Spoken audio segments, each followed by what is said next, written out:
The lines have been cleaned. The system purified. The first phase complete. But behind this door lies the water heater. Untouched, ignored. It's time to face it. This is part 2, the last step. Let's clean the water heater and finish what we started.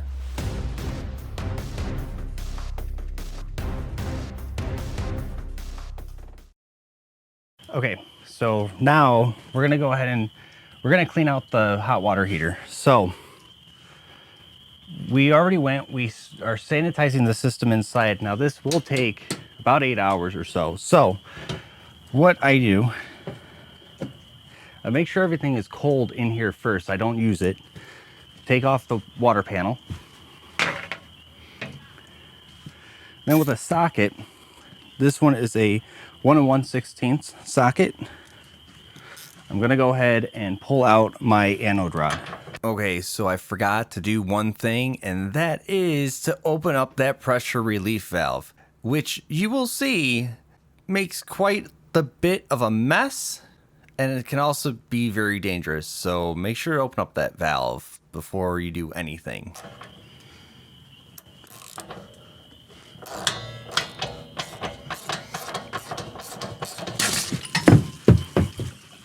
Without doing that. Now that was under some pressure. Now if you didn't actually use your water heater, that's not going to happen. I went and I used it when I first got up here, so I thought that I had it drained out enough or cooled down enough. I guess not. So pull out your anode rod, go ahead and open up your pressure relief valve first. That will also prevent that from happening. So right now I'm draining all this. Now remember, we have this in bypass mode, so that bleach water is not going to go in here, because what that does is it corrodes the inside of that tank. Definitely don't want to put any bleach actually in there. All right, so that's pretty much done. So I got this fitting here. What it is I'll flash it up on the screen because I don't remember the exact sizes for it, but it's this thread gauge to a garden hose thread. And then I got just a regular shutoff valve. So I put these two together. And I'll go and I'll thread her in.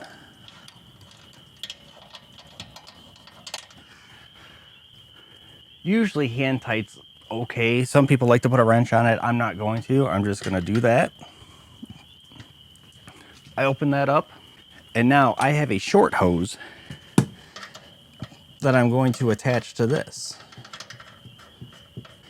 And you'll see why I kind of have this all set up like this in a little bit here when we're pretty much have everything in. Now this is a 10-gallon water heater, which means I need 10 gallons of regular food grade white distilled vinegar. So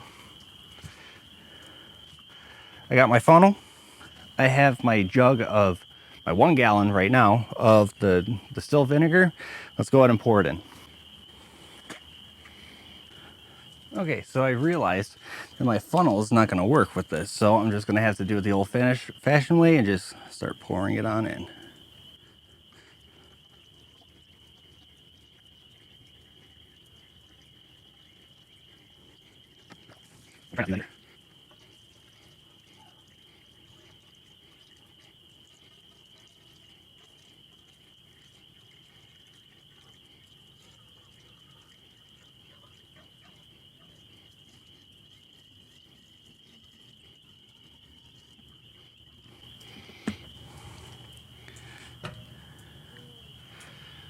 Okay, 1 down, 9 to go. All right, this thing finished. I've just poured in 10 gallons of white distilled vinegar in here, the food grade stuff. So now I'm just gonna go and disconnect. That way then it's not just sitting out all night. Make sure this is good and tight so we don't have any leaks. I'm gonna pop this back on.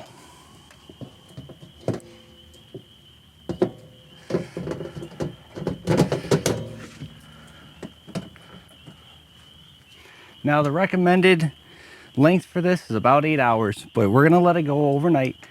The same amount of time that we're letting the bleach sit in the lines is gonna be the same time that this is gonna be sitting here, which means tomorrow I'll be doing both, and by the time I'm done with this, our lines will be fresh and ready to be used.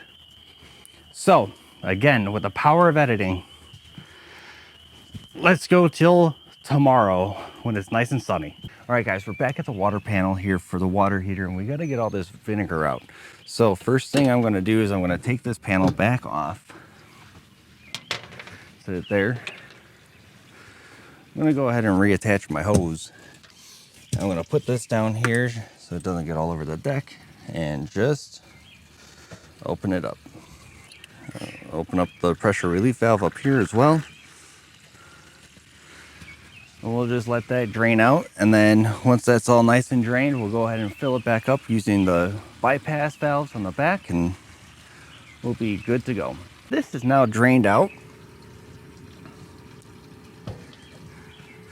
So that means I'm gonna go and hit the bypass valves inside. I'm not gonna bring you guys inside. You saw when I turned it off, it's just the complete opposite of what I'm doing.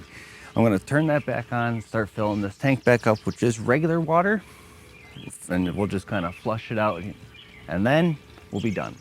Just remember, I did all the steps in part 1, so there is no bleach anymore within the lines. So everything that's going to be going through this water heater right now is actual fresh water. It's not bleach water. Remember, do not put any bleach in your water heater unless if you want to be buying a new water heater. All right, I stepped inside. I turned the water on to this. Now,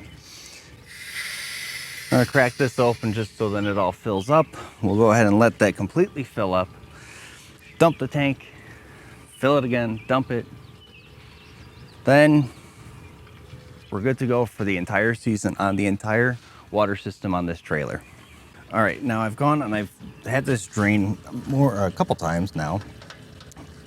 So we should have all the vinegar out.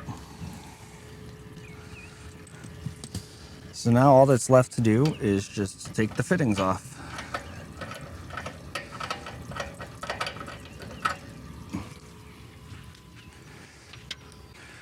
All right, now that we got the fitting off, this season is time for a brand new anode rod. So I'm gonna install the anode rod in here.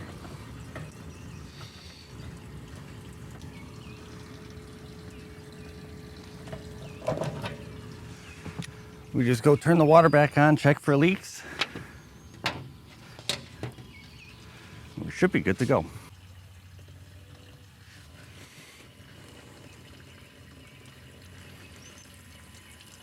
And there we go, it's just about filled.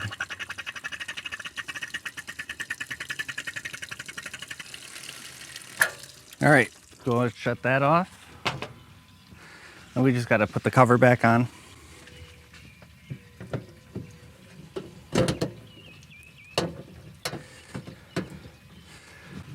And now since everything's done, I'm gonna go turn the water heater back on, let that thing warm up so I can go take a shower. But in the meantime, I'm gonna go make some breakfast for me and Jen.